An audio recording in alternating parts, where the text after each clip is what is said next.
This GE WR57X10082 water valve is a genuine factory replacement part designed specifically for many General Electric French door and side-by-side refrigerators, so it fits and functions like the original component. The valve reliably controls water flow to the dispenser and ice maker, helping restore strong water pressure and consistent ice production when the old valve has become clogged or worn. Construction quality is solid, with durable metal and molded plastic components that hold up well to continuous water pressure in everyday household use. Installation is straightforward for most do-it-yourself owners who are comfortable turning off the water supply, disconnecting a few fittings, and transferring the wiring harness from the old valve.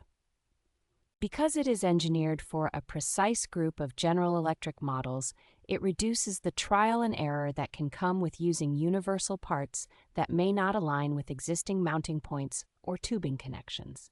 Overall, this water valve offers a dependable way to extend the life of a compatible General Electric refrigerator by restoring clean, steady water and ice performance.